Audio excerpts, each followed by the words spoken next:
Good evening, everybody. Welcome to Heathen Talk. I'm Lauren. I'm one of your hosts here. With me always is my friend Thorin. We got a guest host with us tonight. We got a great guest. It's going to be a fun night. This is episode 18. We're going to be talking about Heathen Womenhood. And it's not quite a ladies' night episode, and you'll find out why in a little bit. But first of all, I want to talk about that Heathen Talk is brought to you this month by the amazing book SHeathenry. And I'm not just saying that because I'm in it. SHeathenry is a great collection, and it's really about a lot of books you get out there trying to tell you how to do heathenry. This book tells you how other people are successfully doing heathenry, other women. It talks about their practices, their beliefs, their influences, and really, it is a book of heathen womanhood. So, you want to go get it, you go to SHeathenry.com, or it is on Lulu, and of course, it is in our Yule Market. It's the very first link if you click right there. And in fact, we have the author of this fabulous book with us tonight. So, hi Danielle. Hello. Danielle's been on the show with us before, and I've known Danielle for a very long time. I won't say how long for either one of us because I don't want to reveal our ages. But I don't care. Yeah, Danielle, when I was just a baby heathen, Danielle was like a real experienced heathen and got a lot of questions from me and other people. Oddly enough, Danielle, we were talking about this. She probably has had more influence on my kindred than she probably realizes, just from proximity and being, that person with knowledge. So, we also have Autumn with us tonight. Autumn is one of Thorin's thralls in his tribe. I always forget what. And she is also producer Matt's wife. So we're happy to have you. And Happy to be here. We don't have Josh tonight. So if you want to complain about that, there's lots of ways you can do that. Or if you want to tell us you don't want Josh. Yeah, what the hell, Josh? Really? We have Facebook. We are on every social media that you can be on. I'm pretty sure, except maybe MySpace. I think that still exists. I don't know. It still exists. Okay. We have our own Reddit, Heathen Talk. Pretty much anywhere you could think of, you can find it. But if you want to go one place where you can find all these things, go to heathentalk.com. Click on the links. You can find us so many places. You can harass us. To be fair, most of the time you're going to get me answering. But just to let you know, you can definitely do that. And we always like to hear your opinions. Tell us who you'd like us to toast. Tell us what you'd like us to talk about. Really, just tell us whatever. I'm good with it. But we like hearing from you guys. So go there, go to heathentalk.com, go like us on Facebook, like this video, subscribe. I don't know. Please support us because we do this because you guys enjoy it and it's fun for us. So I'm not nearly as good as Josh at this. So we have a fun show tonight. So we're talking about Heathen Womanhood. We're going to talk about Danielle's book, SHeathenry, and we're also going to be toasting. So, Thorin, would you like to toast? I would. So, those of you that listen to our show regularly have heard the voice of our toastie before. We've had her on as a guest twice now, I think, Lauren? Yeah. Okay, twice. She's not Jennifer Culver level, but she's getting there. Yeah. She's a good person to have on, especially on Lauren's Ladies' Nights. She's a great heathen woman. We're talking about Cat Heath. Cat Heath recently put out a new book under her pen name C.O. Hellrun, which is also the name of her pseudonym she uses for her blog. And the book is Essays from the Crossroads, a 2016 collection, which is a collection of her essays from her blog on witchcraft from a heathen perspective. It's not a topic that gets touched on very often in heathenry, and so for there to be somebody like Kat out there who is approaching it from both a practical and an academic point of view and actually trying to put out good information about it and not doing one of the two things that normally happens, which is a bunch of fluffy bullshit or a bunch of complete dismissal. Having that actual practical and reasonable way of approaching it is a great thing for heathenry, and I can't think of many topics, it would be a better a better subject for a toast than somebody who can actually fill in gaps like that for us as modern heathens reconstructing the religion. So, Kat, this one's for you. Thank you very much. Hey. Hey, So, we start with our guests tonight. Danielle, what are you drinking? I am drinking Cruxmas, which is the Christmas beer put out by a lovely local brewery called Hutton and Smith. And yes, I have a 32-ounce crowler of it. Well, my husband took half of it, and I've got the other half. But we would have believed you if you said you were drinking all of it, though. Well, not that I couldn't drink all of it, but this was our last crowler of it, so I thought I would share it with my darling. That actually sounds pretty good. I might have to look that one up later, see if I can get it around here. Is it just a local brewery to you? It's local, but they are about to start canning. Nice. Nice. I look forward to It is. the store. There, you know how a lot of craft breweries, microbreweries, sometimes they have problems with consistency. Yeah. They don't have that problem. They said they dump out a lot of beer. If it's not 100% awesome, they do not keep it, and we don't drink it. So you always get the same thing every time. Pride in craft. It's important. Absolutely. How about you, Autumn? I am drinking raspberry leaf tea because I'm a total Seattle hipster and I'm 6 months pregnant, so... You get a pass. The unfortunate part, I'm so glad that Matt and Autumn are having a baby. It makes me really happy on a number of levels. The one sad part is that, before too much longer, her thrall period is going to be coming to an end. And I have not once been able to, in any reasonable way, kick her down a flight of stairs. Oh my god! Thorin, here's the thing. Wait at least a few months after I give birth. Jeez. Well, by then you'll be a full member, and I won't be able to do that anymore. I'll be sad that I missed that episode. Well, that just means you get I get a pass. You get to kick Matt down 2 flights of stairs. You got a point there. See, I'm always thinking. Matt, thank Lauren for that. Yeah. So we are talking. What are you drinking, Thorin? What are you drinking, Thorin? Sorry. I am drinking Krampus Imperial Helles Lager from Southern Tier. I've had some other brews on here before, and I usually talk very nice about Southern Tier, and that's not going to change tonight. For New Yorkers, they make a hell of a brew. This is probably, I wouldn't necessarily have pegged this as a Helles if I had drank it without looking at the bottle first. It's really hoppy for a Helles, but it's really good regardless. So I'm happy with it, and it's also 9%, which makes it a good winter beer. Indeed.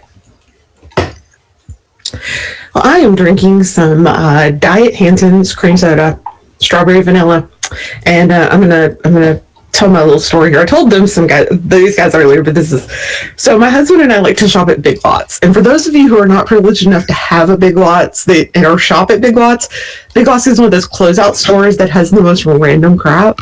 And they had a ton of Hanson soda today. So we went in and it was like $1 a 6-pack. And my husband and I left and we're like, I don't know what I'm more excited about, that we got fancy soda or we got fancy soda at Big Lots. I was like, we've got Big Lots up here, but it's not like Big Lots in the South. I've been to Big Lots in the South, and you walk into those places. Those places are massive. They've got these shelves stacked to the ceiling. They're one of the most awesome stores on the planet. And because of the time I spent living down in that region, I still get a little bit excited when I see the Big Lots sign up here. But up here, it's a small store. And it doesn't have a lot.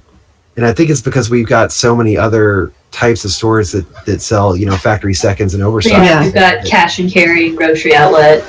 and then of course we've got Marshalls and Ross and all that crap too. Well, we have all that. We have Marshalls and Ross and all that, and They were Burlington. here before Big Lots moved in, so they've got the market cornered a lot more up here. But yeah, so I mean, it makes me sad that we don't have the Southern style Big Lots. Oh man, and let me just tell you guys that we're coming into the hosting season, and if you are hosting people that have food allergies, Big Lots is your best friend because they have a ton of gluten-free, allergen-friendly stuff. So that's where I buy almost all my stuff because it's half the price of going to Whole Paycheck. Yeah, so that's what the growth out is for around here. If you don't want to go to Whole Paycheck or Trader Joe's or PCC or something like that, you can go to the grocery outlet and check them first. And about half the time they've got as much or more crap that you need. Yeah. I've never even heard of a grocery outlet. That's just some. There used to be there's one here in but it's over in Benton. I'm not driving to Benton for anything. Yeah. See, I honestly thought those out was a Cascadian thing, to tell you the truth. Well, we have a grocery outlet, but it's probably not the same thing as yours but it's a grocery outlet, not grocery outlet. I mean, we have a grocery outlet.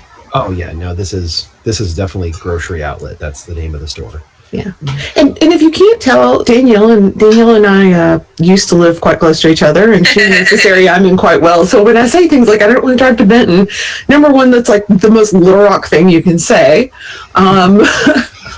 Benton. Two, she's from around here. I will say Danielle is probably I've known Danielle for 10 years now. At least. I met her when I was a baby heathen, and her kindred hosted several events a year, and my little kindred would go up there they would always invite us to come, and we still go, and we still went to Midsummer this year. Oh, cool. And we'll probably, it's really kind of cool to see how much. I mean, if you want to talk about a kindred that is long lasting and productive and growing, oh god, their kindred has been around for a very long time, and they've been there for 19 years because I became a heathen. Well, in 11 days it will be 19 years, and they started the same year that I did. So yeah, and they're a fun bunch of folks. we've had some good times up there. Good group of guys, and I'm I feel very lucky to know them and to have them to see how to be successful when it comes to group dynamics. So, but let's talk about your book, because your book. So I was going to say, we've talked about it a lot on air, but now we've got you on here, and it's great because, Heathenry is such a sausage fest most of the time. Yeah, it really is. So I want to talk about, what kind of got you to wanting to write this book? Or, I know the story, but you can kind of share what you want to share about it. But okay, so, well, I had been thinking about it for doing something for a while, and I always wanted to do something about women, simply because it was, I think, at Lightning Across the Plains back in 2011. I gave a workshop on pre-Christian Germanic women, and I'm trying to think. Anyway, but I had this tent full of women, and there was one young woman who was like, I'm really glad you're here, because my kindred brothers, when I first started saying that I wanted to be a heathen, they told me to go away because there was nothing in heathenry for women. And it absolutely broke my heart, because I was like, they're a bunch of jerks and you deserve better, because that's just stupid. It's stupid. And so, I've been kind of wanting to do it for a while, but I always need a good kick in the pants to get me motivated half the time. So, then I guess I should say now, summer before last, our good friend, Lauren and my good friend, Rod Landreth, passed away. And at his memorial, made an oath to write a book for the betterment of heathenry and have it ready for publication 1 year from that day. in his honor. And so I decided to write about heathen women because, like I said, that was something that's, of course, near and dear to my heart. And so, yeah, I spent about 2 or 3 good, solid months interviewing women, trying to find women. First of all, okay, you have to know this about me. I am not a techie person. Not really. If you want me to set up a loom, if you want me to show you how to spin with a drop spindle, if you need something hand sewn, like a whole outfit in Viking regalia, I am your woman. Do not ask me to set up a computer. And I really, really, really hate most heathen online forums and shit because it's just a bunch of jerks most of the time. And I don't have that much patience. I'm 42 years old. I don't need that shit. So I don't go there. So I really had to stretch my wings a little bit and go on the internet and find people that would volunteer to be interviewed. And so I interviewed 39 people, 38 women and 1 trans man who is actually one of my kindred siblings from Northwest Arkansas, and now is hanging out with Lauren's kindred because he's moved down that's there. my kindred brother now. He is Oath Tar Kindred. Oh, yay! Yeah, he oathed at our Feast of the First Harvest. So yeah. Oh, I'm so pleased. Oh, great. Yeah, we're kind of, yeah, it's a small state. Yeah, we were only like maybe 2.5, 3 hours apart from either. Yeah. Yeah. But my top stories about community when I got divorced, that was her and her kindred. I mean, it really is, yeah. But you started, and it's really kind of tie it back to the show. Our tradition of toasting someone started with Rod when he passed away. So it's really interesting just how much, really how much he moved, especially when you talk about, the middle of the country and heathenry, how much influence he really had. He really, I mean, from Texas all the way up to Minnesota and everywhere in between he went. He traveled. And he, at the time, bless him, he really didn't have that much money, but him and his husband, they got in the car and they went everywhere. I still have my What Would Rod Do bracelet. I never got mine. I got to kick Jamie in the butt. So you interviewed, and I was one of the women that you interviewed. And it was really kind of, I want to say that I enjoyed kind of your process in the beginning when you were just trying to figure out who to talk to. Oh, God. And you were just absolutely trying to figure out, like, okay, where do I go from here? Who do I talk to? How do I do this? And it was really, I found it, to watch you kind of go through there, because you did really kind of have to get out of your comfort zone to find people that becomes a problem, I think, in any of us with heathen media, is that we tend to stay in our bubbles. I mean, it was easy for you to find me, to find Angbar, to find, other women that we know, but to reach out to people that you didn't know at all and interview, that's hard. It's really hard. Well, I was lucky. I mean, I had you, and you have this podcast, so you knew people, and you're online because you are a online kind of person.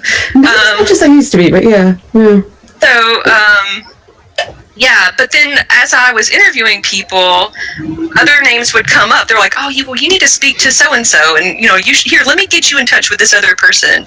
And so I really was able to build a network. That it was really lovely, and in places that other than the U.S. I mean, granted, I had to use the internet for that too, but like I got a lady in Iceland that's part of the, however you say the official ostrich organization in Iceland. That one, yeah. Her partner is one of the founders, and I spoke to a lady in Germany, an Irish woman who lives in England, and then my friend Melody Grundy, who is Cobodoffer Gunderson's wife. They live in Ireland, They're American expats over there. So I gotta, I tried to get somebody in Australia, and we never could connect. But yeah, sometimes it's really difficult trying to get people to volunteer. Here, just tell me your story. Can you just tell me your story? Well, I don't know about that. Especially if they don't know you, that's kind of tough. And that's where it's really interesting. But I think a lot of that, we talk a lot about the reputation narrative in heathenry, and I would say that, and Thorin, you're going to disagree with me on this, I already know, but especially with women, because of how cautious we have to be online, I feel like sometimes we are doubly if I hadn't known Danielle, I would have been on with someone else I trust, like Destiny from Bifrost Way, and been like, hey, do you know this person? What can you tell me about this person? Because there are some really, I know it's online especially, there have been some really negative experiences, and I have friends who have had, there's really no other way to put it other than stalkery encounters with heathen men online. Lauren, I don't disagree with you. To be perfectly honest, I've seen way too many incidences of you and other heathen women that I have a great amount of respect for that are treated like that online, either the stalkery crap or the people who, will come out and, practically write a dissertation with footnotes and citations that is 100% right, and then somebody happens to twig to the fact that they, have the wrong set of genitalia and dismisses everything they've just said. Yeah. And doesn't even begin to admit that it might be right until some respected heathen men come in to, back her up. And, it's a big load of horse shit. So, no, I don't disagree with you at all. If I was in your shoes, I would also be very cautious of anybody trying to ask me to put myself out there. It's got to be a lot harder. And there was... Yeah, go ahead. Oh, I was just going to say, actually, the person that I had to really try to talk into it, that I did get an interview out of, I had to spend 45 minutes IMing Cat Heath. All my reasons why I wanted to talk to her and all this kind of stuff, bless her heart. She was a tough cookie to crack, but then we spent over 4 hours on the phone together and became friends. I was like, you are my friend now. We have shared too much. Well, and I think that's actually, it's something you brought up with that. She is someone I know that has had to deal with that crap. And so, and also there's some of us who are around, there's also, factors to take into play. There's some of us that, I am so lucky that I can be this public heathen, that my job, everyone's like, whatever. And I work with, the ones that look at me funny are because I'm not an atheist usually at work. Because I work with a bunch of Episcopalians and atheists.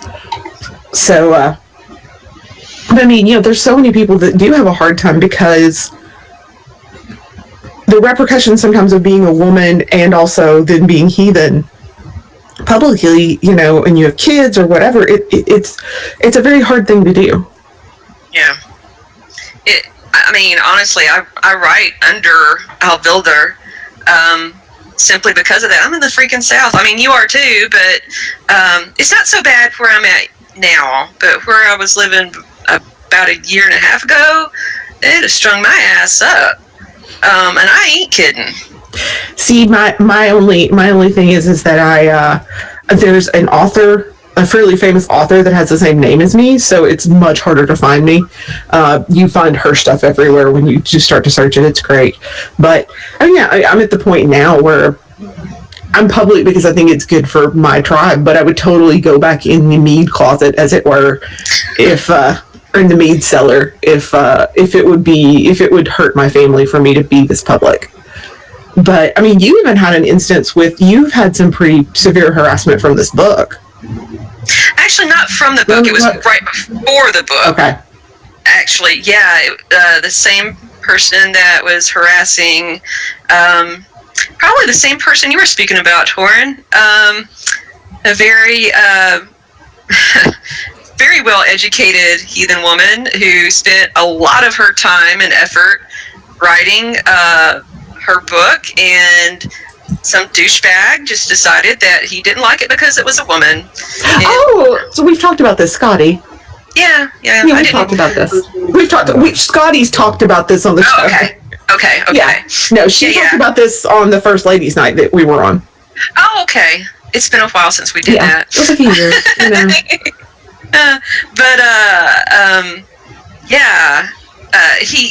Right. It was like on my birthday too. He like sent me this message. He was like, "I think you're horrible because you," or this. I think you're horrible. Basically, he was like, "So my birthday present to you is to unfriend you," and I was like, "Well, I think you're an asshole, so that's totally fine." And then he like went on this huge diatribe, like pages of crap, and I'm like, I mean, like, he was like, "You horrible feminist." And I'm like, okay, I'm a feminist, yes, because I think that men and women are equal. There's nothing wrong with that. And if you think that there is, you just need to step off, asshole. And so he was sending me all his men's right activist bullshit, and I finally just blocked him because I was like, I just don't have time for this shit. I don't care. Well, anyway. But I'm actually going to write about that in the next book, which is currently underway. That MRA stuff is comedy gold to me. Yeah, it's ridiculous. It is, but at the same time, that's actually like the alt-right and MRA stuff is something I'm having to deal with here in my area. There's a few heathen guys who let me tell you what, there is nothing quite like having a really openly flamboyantly gay guy find out someone's alt-right. The guy never came back to our meetups. It was great. Lauren, I gotta correct you on something there, and it's pronounced Nazi. Yes, that's true. But I was, but yeah. So it is really. I think it really is. It really is something that I almost feel like it's almost like for women on the internet. It's not just heathen women, because it's other women. I mean, I get, if we get criticism on the show, Josh and Thorin get criticized for what they say. I get criticized for being fat. Right. Yeah, it's this, and it was that way when I worked in radio. I lost my job pretty much because I was overweight, and they wanted someone on radio because they wanted somebody cute they could put on billboards. Now the guy can be overweight, but yeah. Right, because that just makes him quirky and fun-loving, right? Exactly. Hello, most sitcoms, but yeah, it is that. In sitcoms, we've got the dumb husband stereotype to deal with. Yeah, that's true. That makes it all equal. No, it doesn't. No, it doesn't. No. But yeah, so this book is really kind of focused. What was your focus in this edition? If you want to talk about that. The first book is about ritual practices. So I start out kind of like in the introduction, I was like, I had this wild thought one day when I was driving, and I was like, I don't know if this is just my insanity or if there's something to it. So I put the question to everybody and asked whether they considered the backlash against UPG to be a backlash against the feminine component of heathenry. And I got all kinds of answers, all the way from hell yeah, they're a bunch of douchebags to I have no idea where you're getting this crazy lady. And so like the very first Sorry. No. Yeah. Anyway, so but the very first chapter, or in the introduction, I started out with I framed it almost like a conversation, so everybody had their say in that whole thing about UPG. And then after that, let me see, what was this? See, I didn't know I was going to have to talk this much about my book, or I would have a copy here next to me. But I think when it was the first chapter, we talk about ancestor worship. Yes. the good, the bad, the ugly. And then we talk about I talked about the gods in the second chapter, and the third chapter was, let me see, is that right? Wasn't it Yeah. landlords in the second or third chapter? Yeah, I'm sorry, you're right. Yeah, whites in the second, then the gods, and then we talk about like kind of like everyday kind of stuff.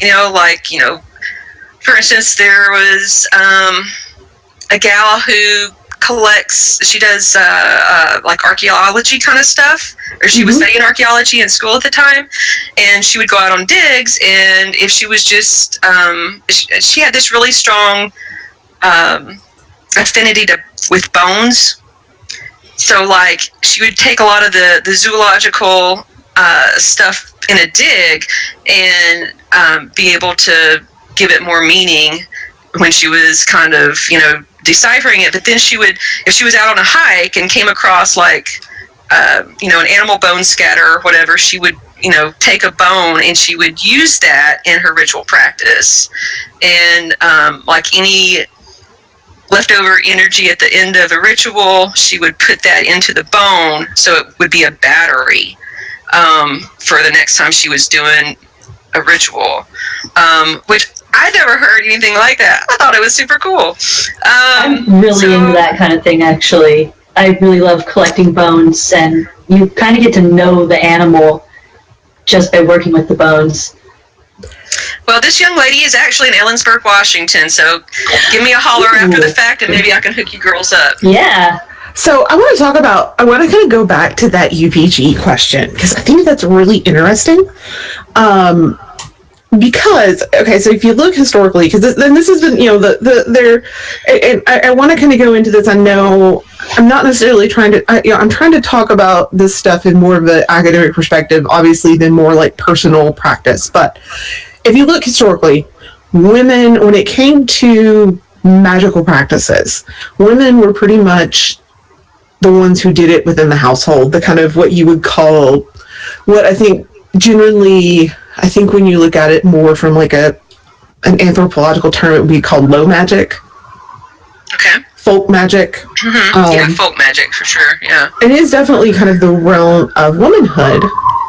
And so, yeah, I do kind of wonder, on one hand, like I've had on one hand, there is some pushback against UPG because I think that I think some of it is just trying to keep like the complete and total crazy, like completely off the wall, nothing that's even remotely heathen stuff. Like I saw in a heathen group that I'm in the other day. So how many of you guys keep a book of shadows?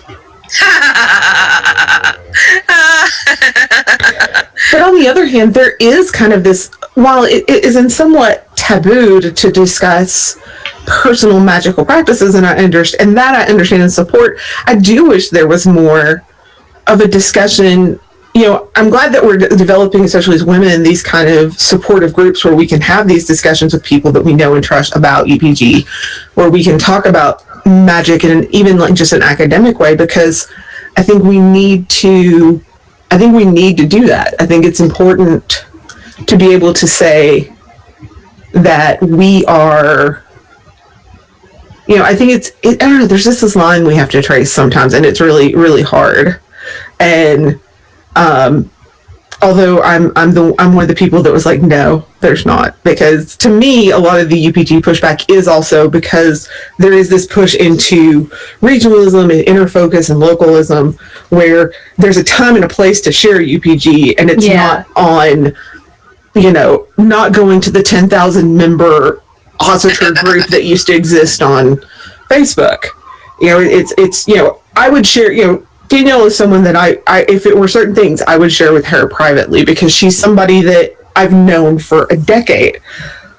I don't know that I would share, the same things even with Thorin, because, dude, you're a guy, and this is not relevant to you. Well, yeah, and it's mostly not.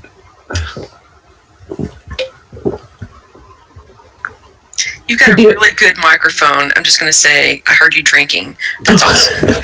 these are little, like, we use Yeti microphones, and they are great, and I'm rather fond of mine. But I think it's very important to remember that we are, I don't know, because magic is kind of the realm of women. And I know you kind of have this history degree. What are your insights on it from a historical perspective? Well, I mean, if even something as simple as, okay, I'm of the opinion, and anybody else might have their own opinion, and that's fine. I don't care. But I really believe that like prayer and magic and meditation, they're all kind of the same thing. You are focusing to energy to affect a change. That might just be in yourself and your perception, but that's what you're doing. It's all the same technology, as my husband would say, because he's the IT kind of person.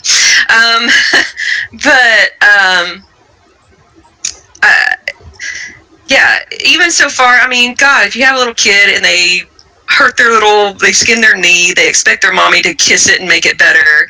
Well, what is that? I mean, you're doing some kind of little sympathetic magic, at least in the little kid's head. We've always done it, whether it was the midwife who knew about herbs and knew how to take the pain away or whatever. Those women have always been there. I mean, I think that there were men too that did these things, but I really think with the Protestant Reformation, things got all fucked up. I'm sorry, I know y'all don't use the F word on here too much, but is that the one for the episode? We're good. Okay, sorry. This is respectable. All right, good. My husband says I cuss like an airman, and that's very true. I've made sailors and Marines blush before. I'm gonna let that go. Well, after we're off the air, we can just yeah. Anyhow, but yeah. So what was I saying? The guys were doing it too, but maybe they were calling it different things or whatever. But yeah, the Protestant Reformation screwed everything up because all these little practices were called into question. And, you had this big, huge misogynistic backlash that happened too. And they were burning witches and, and it was probably just grandma down the road who'd lost all her family and didn't have much money. And so she had to live at the edge of the village, almost in the woods. And it wasn't that she was doing anything wrong. It's just that she was different. Well, somebody wanted the land grandma's house was on. Exactly. But yeah, the women who knew about herbs and all that, and all the little magics, those got swept up in that too. No, we do have. I know Ben translated that Icelandic folk charms and healing. That's really fascinating. I haven't read it yet. I just saw that the other day online. I was like, oh crap, I haven't got this one yet. Yeah, he translated that. That one he's translated quite a while ago, and it's the first time. I'll go ahead and brag on him. First time it's ever been translated to English, but it's very Christianized because it was written down, I think, in the 1600s. I don't have it in front of me, so I'm maybe a little off, but it's still a very, it's got a lot of things in it that are very, if you peel off kind of the Christian veneer on it, it's got a lot of really good information for people who are interested in that practice. And I found it's one of my favorite things that he's done. Have you heard about, it was big news summer before last, I believe, about, there was, in England, they redid this old English medicine that actually kills MRSA. Mm-hmm. Yeah. Okay, so I was listening to a podcast about that, and y'all's isn't the only podcast I listen to, but they were saying how like part of the thing was in the old English leech books, which leech was what they called a doctor. And the little critter that sucks blood was called a leech because it was used in medicine, not the other way around. But they were saying that in a lot of the in these medical texts, the leech books, it'll say something which we would think weird, like, you know, do this thing and sing, you know, 5 paternosters or whatever, which is, you know, like a Catholic chant, I don't know, prayer thing, I don't know. And it wasn't necessarily that they were expecting God to come and help them. It was more, we know exactly how long it takes to sing this. It's a time thing. They didn't have second hands, or even didn't have clocks half the time, or, you know, most of the time, I should say. That was much later. But so it was a time thing. So I forgot. I'm rambling now, I think. In the Leechcraft books, they were using these songs as a time for these to apply these different herbal remedies. Yeah, but I mean, you could look at it as a magical thing because they're expecting their God to come and help them, or maybe it's just time. But again, I mean, it could be, you know, kind of the same thing. You know, now I'm just picturing swinging on a star, a la Hudson Hawk. Mm-hmm. It's kind of similar. I've been wanting to watch that movie again. It's been an age. Well, I mean, as a kid, they teach you to sing. You know, teach you sing "Row, row, row your boat" twice when you wash your hands. Oh, do they? Yeah, that's how. They didn't teach that in my school. Well, that's how they taught us. Like, so that, because that was like the proper amount of time to wash your hands, was the amount of time it takes for you to sing "Row, row your boat" twice, and then there was something else that you used to sing to brush your teeth, but I don't remember it. But yeah, it the was alphabet or something. Yeah, it was something similar like that. I think it was "Twinkle Twinkle Little Star," which is the alphabet. So you're kind of the same there. But yeah, and it's really interesting that, you know, because when you're a kid, you can't read you don't know how long 30 seconds is. I mean, and anyone who's been on a car ride with a child understands that. How much longer till we get there? When we get there. Take a nap and we like time travel. Bam, Exactly. Be there. Yeah. So I think that's definitely, a big part of it. And I think that as women, I think that's one of the hardest things to reconstruct for me, has been that kind of low magic spiritual connection. I'm very fortunate that I have a mentor now who I know is experiencing some of these things, but you know, and to me, because I'm so focused on regional heathenry, a lot of my research has gone into Ozark and kind of local, because quite frankly, yeah, it's great, you're going to use this plant in England, it don't grow here. Right. Tell me what I can use here. And so studying different books on what were called here granny women. And but it's definitely I don't know, I think sometimes that's the hard, especially because heathenry feels very male dominated, even though, you know, the numbers seem to say otherwise. If you look at like Scotty's book with In American Heathens, it still feels like sometimes that I don't know, it still feels like men are still dominating the conversation. Well, I think that's probably because most of the time men dominate the conversation. It doesn't matter where we are. And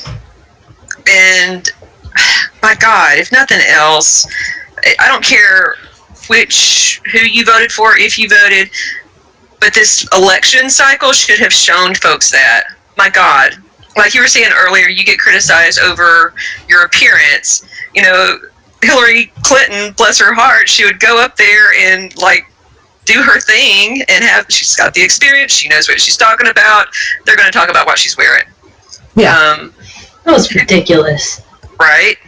Well, I mean, you look at any interview, like before a movie, where they talk to male and female co-stars, and they'll ask the man about, you know, how he prepared for the part, and they'll ask the woman about, you know, her diet, or, you know, that kind of stuff. It's never, and that's how it is. So, with that being said, you know, and I know you have some experience in here, and you were fortunate to actually you were living in Europe when you became heathen, so yeah, you actually have some hands-on there. What do we do as women? I mean, how do we recapture, and after you've talked with all these women, what do you think it's going to take for us to kind of recapture these low magic and this this place for women in heathenry? Well, I mean, I like what you're doing. You found somebody to mentor you. I've been at this for 19 years. I've never had a mentor. I've figured shit out as I went along. And I mean, no, not necessarily a spoiler alert on my book or anything, but I've started going to like an hour away from here because I've always wanted to learn to do spay work, but the closest spay worker I've ever lived near was, like 4 hours away. Well, until very recently, I did not have a car that would take me 4 hours away without breaking down somewhere along the way, and I didn't want to deal with that. But I have a shamanic healing school that's an hour south of me. So I have started going there, and, because I figured after 19 freaking years, whatever they're going to teach me, I'm going to see it through my heathen worldview. And I'm going to take what I need from them and apply it to my life and my practice. And I mean, yeah, I personally believe that spay, well, no, I don't think it's not just my opinion. Spay and Saith are dangerous. They're dangerous. Not trying to scare anybody off, but you should be a little scared. There was a lady before I moved to Northwest Arkansas, who she had been trying to learn Saith on her own. And I think that maybe she had gotten a little like long distance guidance or something, but it started making her have seizures because she wasn't doing her shit right. She didn't know what she was doing, and it messed her up. And she had a seizure in her bathroom, fell and broke her neck, and was dead. Boom. So it's nothing to be messed with, and you certainly don't want to lose part of your soul because that can happen too. And I've had that happen accidentally in a dream when I was in Germany because I lived in a haunted house and shit happened there. And that was horrible. It was a horrible experience. I don't recommend it. So playing with those things, I don't think is a good idea unless you have someone experienced to help you.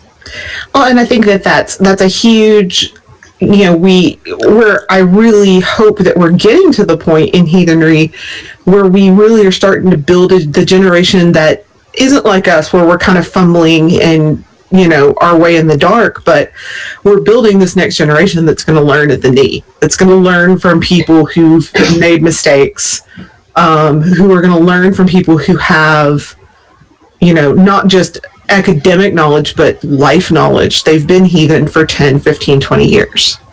And they've, you're Autumn right now. You're kind of going through that, joining your tribe where you're actually, it's not just trying to like fumble on your own, but you actually have someone there who is teaching you. Though I don't know the ins and outs of y'all's particular program, but it's definitely, how is that experience for you? It feels really amazing to be a part of a tribe, actually, because before I met Matthew, I was raised just general leaning towards Celtic pagan by my mom. I really didn't know a whole lot about heathenry at all. And after I met Matthew and really started realizing that this was for me, and we joined Thorin's tribe, it feels really good to have people just in a community who I can ask questions of and hear their opinions on things, and it just feels really good to not have to learn these things on your own.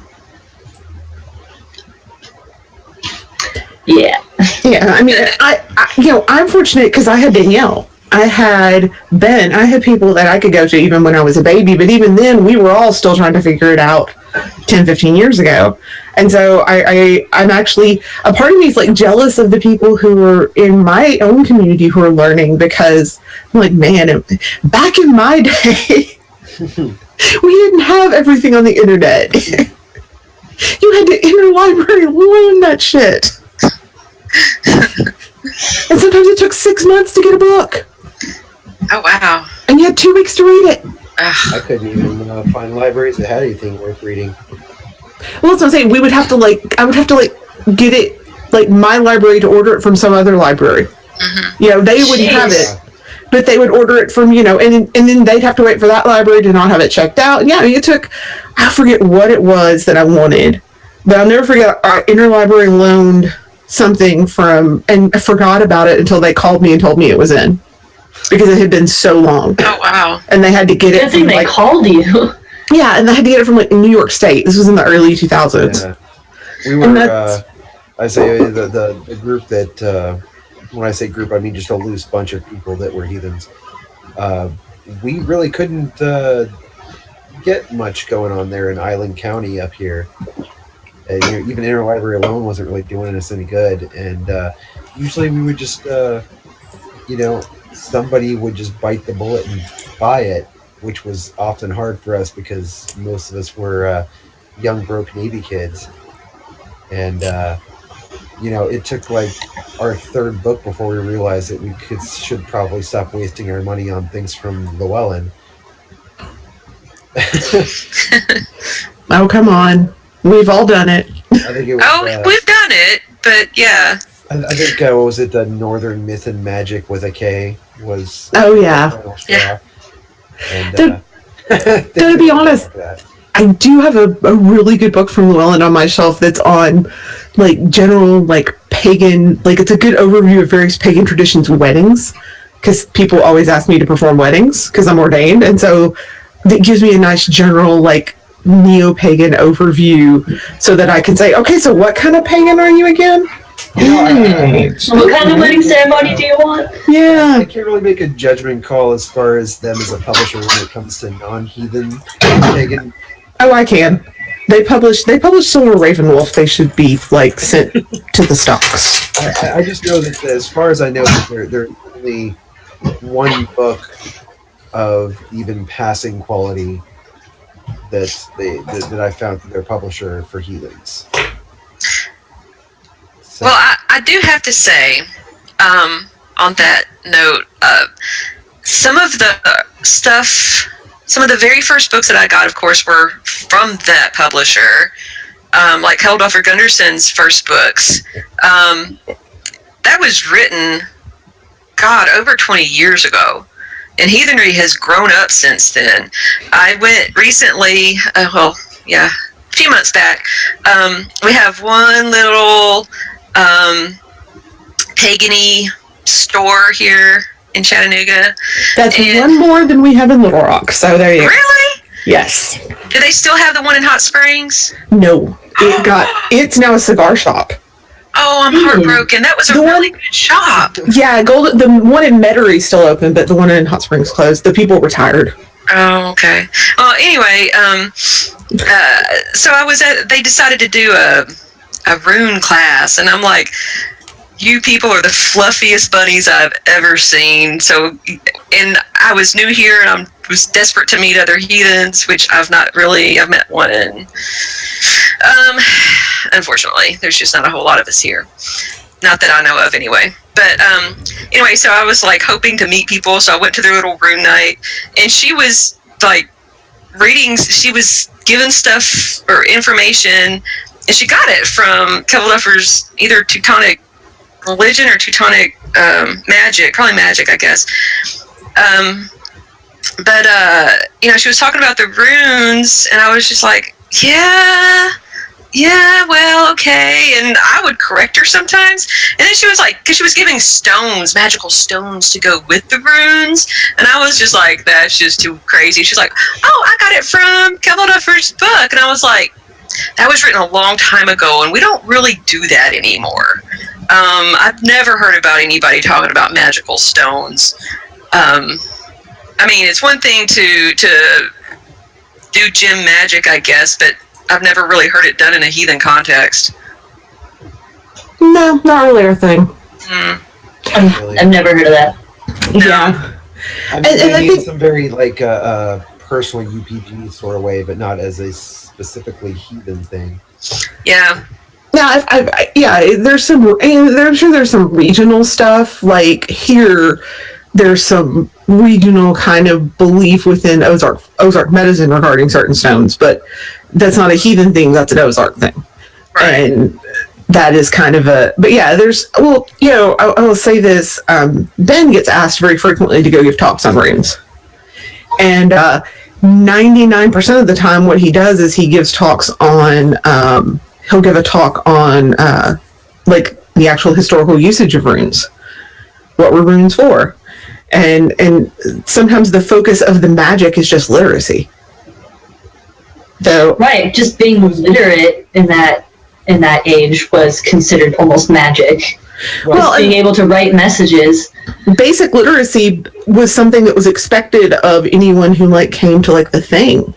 Like that was almost the hallmark of a free man was that you were literate, even if it was very basic. You still could read, you know, the markers on, you know, to tell you, you know, Sven's house that way. I'll be honest with you. Whenever I see anybody doing, you know, a rune workshop or rune class or something like that, I will, you know, try to find out, well, you know, what source material are you using? If I don't see Pullington on that list, I'm probably not going to give it any credence, because they're not trying to talk about the runes. They're trying to talk about angular tarot. Yeah. Well, I only went to this class just to try to meet other heathens, which right. it was a dismal failure at that. There's nothing wrong with taking those tries. You know, my tribe exists today because somebody told me that, despite my better judgment, it will be a really good idea to go to the Puget Sound Pagan Pride Day, which I knew was going to be full of people that were just going to make me internally rage. And I was correct. Is that the one that we met? That is where we met, Autumn. Okay. Well, thank you for going. Yeah, so, you know, even though pretty much the entirety of that whole event was nothing but, you know, me trying to keep my temper, you know, I got a tribe out of it. So going to things like that, even when you know it's going to be, you know, fluffy and stupid, doesn't necessarily mean you're not going to meet the other person that, like you, understands that it's probably going to be fluffy and stupid, but they're taking that chance. Sometimes you got to go out. Yeah, that's very true. Very true. And I think that's actually, yeah, and that's also a very regional thing, because I mean, I can't tell you how many times that we've like, how many things that I've gone to with, you know, with my people that have turned into, hey, I think some of them I've been to with you, Danielle, like that pagan pride we went to in 2004, 2005. In Toadsuck. Yeah, where we stayed in Toadsuck. Yeah. Which is a place in Arkansas. Yeah, it is. It is a place in Arkansas. Yeah. Yeah. Not that they were sucking toads. Suck is actually its name. Suck is actually a suck is some sort of like river feature that's used in navigation, and that's all I know about that. But yeah, so I mean, yeah, it really depends, because yeah, there's a lot of places where the pagan community is not a good place to find people, and the internet has been very beneficial in connecting people as well, and that's been really helpful. Yeah, like I said, I wouldn't have known a quarter of the people I interviewed for my book without the internet. Yeah. And that's great. I think that's really awesome. It's really good to have, like, yeah, it's been a great resource for so many people, and it allows us, you know, to talk it allows me to have a mentor that lives 6 hours away, but she and I FaceTime with each other once a week, so that we're having that face-to-face contact to supplement, you know, what we know. And I think that's really important. So in your almost 19 years of being heathen, yeah, and I'm not that far behind you. It's really funny. I can actually I keep up with how long I've been heathen by asking Einbar, because we became heathen within like a month of each other. Oh, yeah. So I just ask him, how long have we been heathen again? And he has a certificate on his wall because it was to do with the Navy ceremony. Exactly. Yeah. I just keep up with him, so it's helpful. But what do you think, like, for women who are just now getting into heathenry? And Autumn, feel free to pop in with questions here. What's your advice? Be careful. I'm going to say be careful. Be careful of putting yourself out there and getting your little heart stepped on and getting, like we were talking about earlier. And in the course of my interviews, I found that there's one group in particular, and I pray that it's only the one. But since it's there, I'm going to talk about it. But because of the nature of stuff, I'll just say of stuff. I can't really say where. The nature of your agreements. Yeah, the nature of the agreements you made in your interviews. Pretty much. So there's one group in particular that I know of that literally abuses people. They're newbies. They physically and mentally threaten them verbally with physical torture. There's a couple of people in the group who were interrogators for the military that enjoy it and want to hurt people. And the person in charge of the group is one of those assholes who, do what I say. Don't read on anything that I've not read because I need to interpret it for you. No, that's culty. It's very culty, and that's not what we are. That is not what Heathenry is about. If you can't freaking, thank you. It's wrong all the way around. All the way around. If you can't read it and interpret it for yourself, I mean, that's the basis of being a fucking heathen. I'm sorry. That's over half the point, in my opinion. We're the religion with the homework for a reason. Yeah. So, I had some friends who, I didn't realize this was going on until I interviewed them. They'd gotten away, but they were scared for their lives. Literally scared for their lives. I would have been.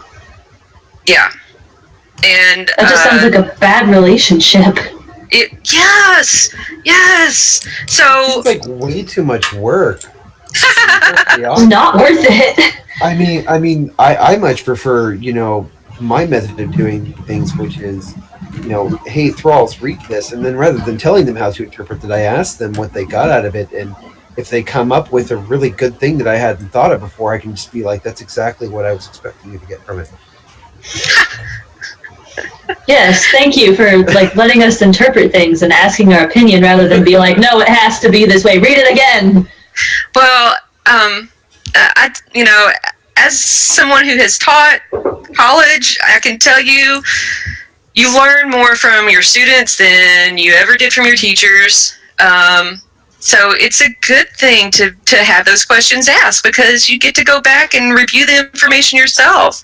And, maybe it's been 10 years or so since you've read that source and you need a refresher. And you might see it completely differently 10 years after the fact. So be careful, first of all. If something doesn't feel right, don't do it. That being said, if you don't be desperate to join a group either. Don't do that. Lauren and I have talked about this, and I've heard her say it on the show a couple of times. When you join a kindred or a tribe, when you oath into that group, it really is like developing this very crazy relationship, almost marriage-like, not in a sexual way, of course, but in a obligations way. You're married to this whole group of people, and my God, I only ever want to be married to one person again.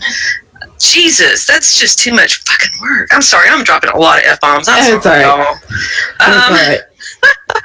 So that's one of the reasons why my kindred has not grown much, because we're so especially since we've had to remove someone from our kindred. Mm-hmm. That's absolutely, don't join the first kindred that comes along just because it's the same way with marriage. I got married the first time because I was afraid I'd never get married and I was lonely.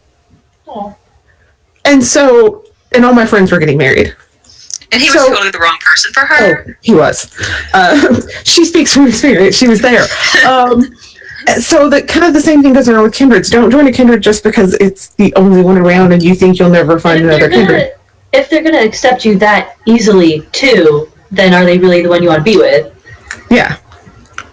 See, I know out here we have kind of the opposite problem.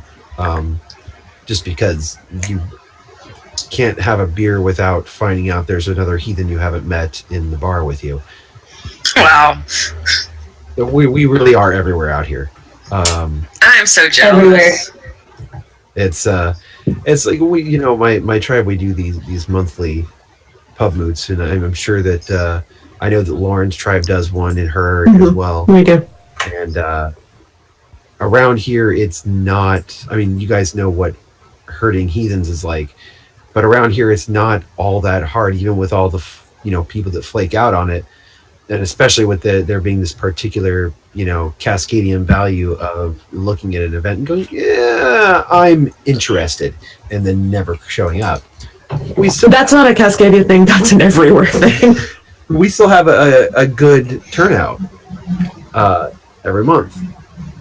And Oh yeah, I meet somebody new almost every pub moot I go to. I meet someone new. Wow. yeah, so we've got probably about 8 regulars that show up every month, and then we rotate through new people, and every once in a while one of those new people becomes a regular, and it just slightly grows. We're gonna have to start picking our venues based around numbers soon. Wow. I think it's one of the reasons we're going to the beer hall. It's not just the weather; it's because the tables are bigger. Yeah, I like Schultz's, but the beer hall definitely has more space. Yeah, we've gotten to the point where our usual place is becoming difficult because everybody can't engage with everybody because of the seating. So our new place is a proper old school beer hall. It's just big open bench seating. It's lovely. Big and loud. Big and loud and open, and Really good sausage. You don't get your own table. You sit with whoever's already at the table when you get there. That is a proper German beer hall. Yeah. It's very. They're not quite a German setup. They're something else. I haven't quite put my finger on it. There's definitely some more Eastern European influence going on there, but it's pretty German. I digress. I do when beer is involved. I understand. And I think that that's the thing. Go out, meet people, but don't immediately just say, "Oh, I'm just going to join this kindred," especially yet, because while I haven't necessarily had that issue in heathen groups, I've definitely had that issue here in neo-pagan groups. I mean, we had a guy here legitimately try to start a cult, but he just didn't have enough charisma. I hate to say this, but yeah, the one heathen that I've met here, I don't think that he understands how to start a group, and so we did one little event this fall, and he gathered people that he had chosen together, and I was just like, this just don't feel right. But bless him, I mean, I'm the only other heathen I think that he's ever met, and he just doesn't know. And so he was like, "You can be our Githia," and I was like, "No, I will not." No, thank you. If you need advice, I will tell you. I will give you some advice, but I'm not going to be your anything. How about this? It wasn't that long ago that somebody asked one of my thralls to be their Gothi. Someone asked me if I would be a vulva, and I'm just like, I don't know where you're coming from. No. Do you know me? You know more than me, probably. No, thank you. Flattered? No, thank you. Do they understand what that means? I don't even know where they were coming from. It was weird. This was months ago, too. It's like, I'm flattered, but no, and thank you, no. It's one thing to ask someone to be a Githia. A vulva's a whole different level of stuff going on. It's fun. I don't even ruin your life and live on the fringes of civilized culture for us, please. I'm sorry, what? Would you be willing to go ahead and give up your life and live on the fringes of civilized culture for us, please? I think they were just wanting my opinions from that perspective, and I'm just like, I am in no way, shape, or form that person. You need an adult, and it's not me. Yeah. It took me. No, I do too. Yeah, and look, I had a hard time convincing someone just to be the Thule for our kindred, let alone anything else. I mean, yeah, there's a lot of responsibility there, and I think that there is. That's an okay, guys. Everybody, get your drinks out. That's an overculture issue. Yeah. Because in general neo-paganism, neo-Wicca, everyone is a priest, everyone's a priestess, and women have special powers, and if you've been in it for like 10 minutes longer than someone else, they consider you an expert. Yeah, I think that's what it was.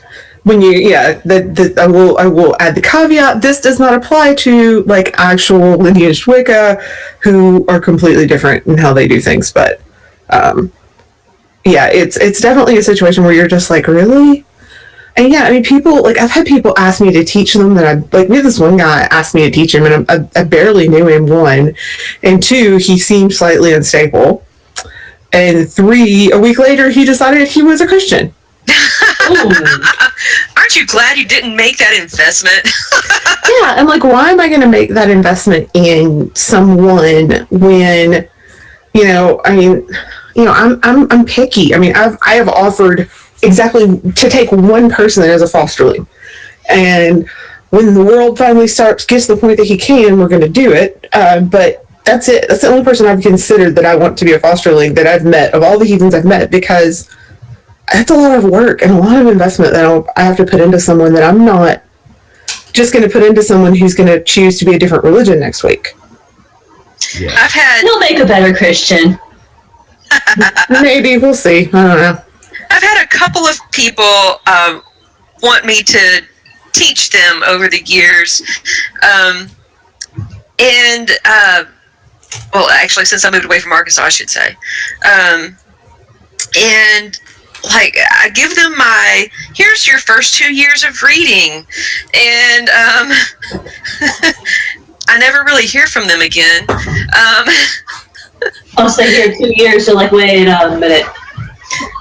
Yeah, so, you know, I'm sorry. I guess I'm a little old school in that, I mean, I'm not saying that everybody has the same, like, aptitudes towards education that everybody else does.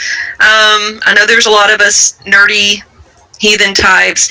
Northwest Arkansas, the kindred there, we used to joke that we were going to start a heathen university because the majority of us had advanced degrees in all kinds of stuff. But that's not everybody. There's a lot of folks who aren't that booky, and that's fine. There's nothing wrong with that.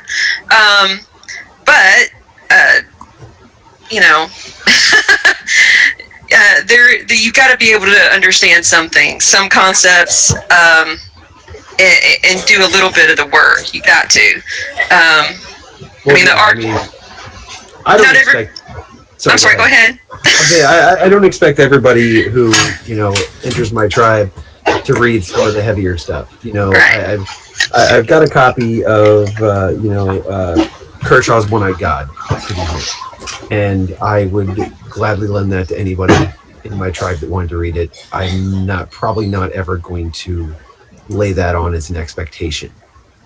But anybody who joins the tribe is damn well going to read the RDs if they want to continue on to becoming an actual member. You know, they're going to read those slowly and over time, bit by bit. They're going to read Grundak. There are certain things that are important for understanding, you know, how to be a heathen, to understand how to think as a heathen. You know, you don't have to dig into the deeper specifics of it a lot of times, because part of that is what a tribe exists for, is to help you do that kind of stuff. But you have to at least have the mind and the worldview of it. And if you can't understand what it is internally to be a heathen, then I really don't have the time and resources to spend on you if you're not prepared to at least put that much investment in. And also being understanding that there are some people that aren't going to be able to read. That's why we have the Accessible Heathenry Project. That's one of my loves and pet projects, because I want that chance to be able to offer that alternative to people who do have disabilities, to be able to read, to be able to, to be able to hear those books and to have these opportunities rather than just expect people, because there's so many things still that are, I have the book right here, the Peace Weavers and Shield Maidens, Women in Early English Society. I'm going to take it up to the library and they're going to cut the binding off of it and scan it for me, because there's no other way for me to read it, and I really want to read it, so I have to destroy the copy of this book to do it. Oh, wow. And that can be hard, but yeah, I think that it's important. It's the same thing. It's like you have to look at people's abilities. Mm-hmm. Absolutely. I mean, because goodness knows the arch heathens, not everybody could do the same things. I mean, we had folks who were farmers who just did whatever they needed to do to farm, and others who were, Frey's friend or whatever and had the sacred horse, and yeah. Anyway. So we've got a few questions Okay. to pop up from producer Matt at this point. I thought maybe we could get into them in the last 15 minutes of the show. Yeah. The first one he asks, what roles and tasks do the female hosts take on within their tribes? That's all three of you. For me, and I can really speak to my tribe and what I've observed in tribes that I'm close to. We really take on a majority, I would say, in my tribe it's a little different because I'm the only female, and I'm in charge, so I order people around sometimes. But I have great kindred brothers, I love them. But women tend to do a lot of the organizational work. When I go up to visit Northwest Arkansas, it's the women who are setting out lunch. It's the women who are making sure that kings get cleaned up. It's the women who are making sure the path lights are out so that we don't fall on our faces going from the cabin to the lower field. It's the things that, and really it's kind of been almost a similar experience to growing up in a Christian church where women weren't allowed to lead, but yet nothing would have happened without the women. That seems to actually be the folks that I spoke to. I don't know, East Coast, there seems to be a lot of folks who said that things were very, very equal. But I don't know, most of the other places, it's like, okay, yeah, the women do all the work. The men sit and do ceremony, and they do this very public face. But that's the, 10th of what has happened. Oh, yeah. The women have done 9/10 of the work. And when I first came to Northwest Arkansas, and the very first midsummer that we had there, that may have been when I met you, Lauren, one of our ladies sat in the kitchen all weekend long, working, busting her butt. And I was like, nope, we're taking turns. There's enough of us. There's no reason why we shouldn't be taking turns. Well, I think that was the next year is when we started where each kindred was responsible for a meal. Yeah. Because we made that homemade Caesar dressing. I'd never made homemade Caesar dressing before. I had no idea what we were doing, but I had Mandy, so it was okay. But yeah, it's definitely, I think that it's a lot of times, and I think though as women, we do get a lot of that work, and I don't know if that's a Midwest Southern cultural thing. I don't know how much that's heathen and how much it's just cultural here and where I've been around compared to Trothmoot. It wasn't when I went to go to Trothmoot a few times, it wasn't necessarily like that. And going to Cascadia Moot, it definitely wasn't like that. Oh yeah, Cascadia Moot, I'd say it was pretty 50-50 in the kitchen. Oh yeah, everybody did everything. But when you go to the things here, I mean, I'll be honest here, I feel like sometimes within, and I will say that, this is nothing I haven't said before. I tend to do a majority of the organizing, setting dates, hurting people.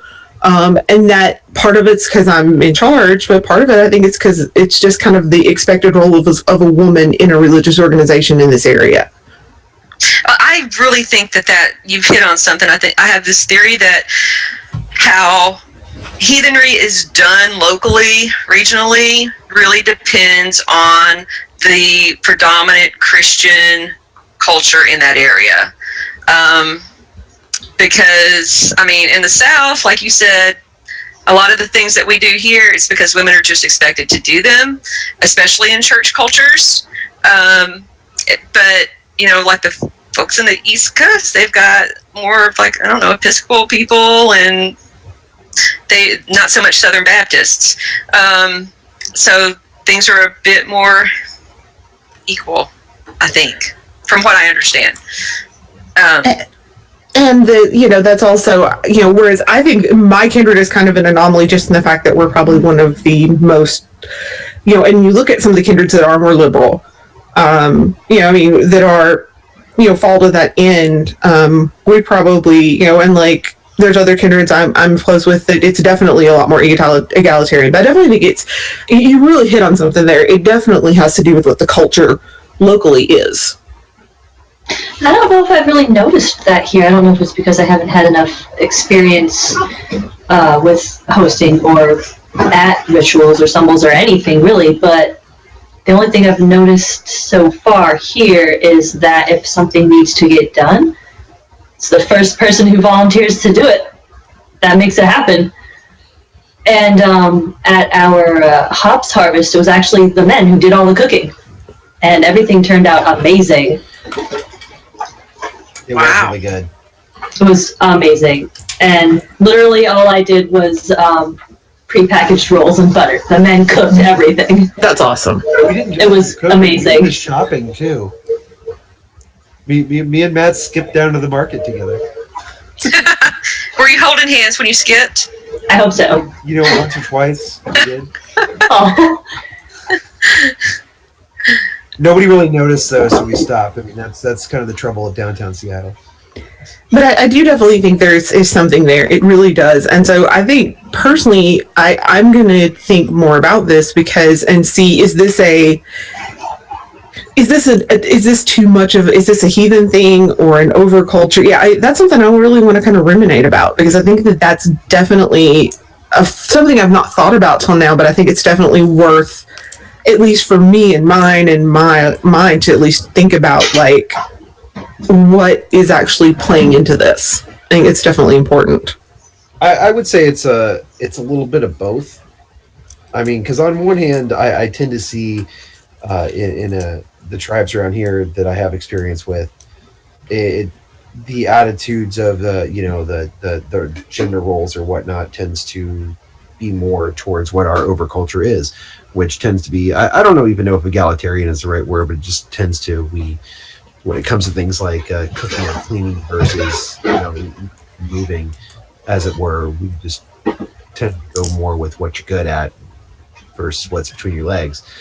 And but the flip side is, I've also seen a few tribes around here that try to use their heathen identity as a way to enforce certain gender roles. And I've had a lot of conversations with those people, because we've talked about on this show in the past before that there are some ritualistic roles that are dependent on gender for various semiotic reasons, but that doesn't extend into the house needs to be clean, therefore I'm going to randomly determine that it's the woman's role because reasons.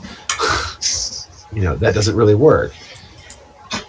I'm going to have a woman bearing the horn at Sumbul because that is for ritual reasons is the way it should be, but that doesn't mean that she needs to clean the hall after. Everyone. You might have to have a little chat with Shauna Jones. She'll set you straight on that right there. Yep. The cleaning of the hall? No, that a woman has to be the one that holds the horn. And she knows her stuff. Yeah, because her opinion was like, why do they have to hold it in their vagina? Why? What's the reason? That is a topic for an entire Yeah, so I don't think we can cover that in 5 minutes. yeah. Yeah, we'll just leave that there. But yeah, there's certain but I mean definitely the thing with, heathenry is such a, we should be doing what's practical, because let's be completely honest here. If you're on a farm, prior to really, the past 100 years, and even now, you're on a farm and the cow needs milking, the cow does not care what your gender is. The cow still needs to be milked. And women and men and whoever, working people, there's never been like the hard gender roles when work needs to be done. And we idolize it because of this, that, and the other. But the fact of the matter is, when work needs to be done, work gets done. And it really has very little to do with anything other than work needs to be done. So. Yeah, I mean, there's only a few examples of like really gender specific work that I can think of, like raising children. You would think more of like a motherly figure doing that, mostly only because in the past, like the men would be working or hunting and the woman would be at home more often. But if she didn't die in childbirth. Yeah. But even then, you have people living in extended families, so it may not necessarily be the mother. It may be an aunt or a grandmother or even a grandfather. Yeah, an older sibling. It's not always. There's definitely not always the mother, and I think that's it. Really, with me and my particular, the question was asking, what can women do that men can't do? And truthfully, for me, breastfeed. That's pretty much it. That's but yeah, the fact of the matter is, when it comes within heathenry, it's not a gender thing as much as it's a role thing. I think that there are some things that more feminine people may take on in heathenry, but having that femininity may not necessarily mean you're female. I mean, and that's just from experience. I think that's the thing that Shauna was getting at. It was at a ritual, at a big gathering, a regional gathering or something, and it was a trans woman who was going to be the Valkyrie, and the men were like, "Oh no, we're going to have that," and she was like, "Why?" Yeah, why? They called them out in the middle of their freaking ensemble and embarrassed some folks. I love her for that. I do too. To me, that's why I always like letting the kids do it, but that's a whole other story. But yeah, we're almost out of time. Danielle, you want to tell them again where you can get your book? So my book, the best place to get it is at lulu.com. And if you like the Sheathenry Facebook page, right now there is a new discount from Lulu every day in December. So if you want to get that for one of your kindred sisters or brother, some of them need it. Go ahead and look at like the Facebook page and get the discount. And yeah, just go to Lulu and purchase it. It is available in of course, ebook form and in print form. And the ebook is available on other platforms. I'm still waiting to get approved by Amazon because I screwed up when I was trying to do the distribution thing, and so now it's taken forever. But eventually, I think that will happen. But I'm not going to sell the print book through Amazon, though, because you get nothing as an author from Amazon. Yeah. So... And also, coming up in the new year, I am very excited to announce that we'll be adding a new show to the network. We have taken Ladies' Night and taken it full time. We have a twice-a-month podcast called Sheathenry. hosted by Danielle and I, and that will start after the first of the year. We're taking the Yule break. All of the podcasts are taking the Yule break, and we'll be back in the first of the year with new. We'll have new Heathen Talks. We'll have SHeathenry, and we'll also have some new. If I have to duct tape him to the office chair, Java Mall. It will happen. He'll be at my house for almost 24 hours. It will happen. So. Yeah, we will have a lot of really great stuff in the new year, but we are going to take a 3-week hiatus because, quite frankly, unless, I don't know, Thorin may jump on. I don't have anything going on Christmas Eve, and Thorin doesn't, so there's no telling what we might do. But officially, we are taking a 3-week hiatus for the holidays to allow us to spend time with our kindreds and our tribes and our families and really kind of immerse ourselves fully in Yule and not try to worry about doing the show, because I know most of us have stuff next weekend. I think all of us do, actually. Yeah. So, Thorin, are you still here? I am still here. Okay. So, thank you guys. Really do appreciate everybody. Thank you for giving us yet another great year of Heathen Talk. And we will see you guys in the new year. And with that being said, Thorin, you're not the boss of me. And you're doing it wrong. Happy Yule, guys. Happy Yule!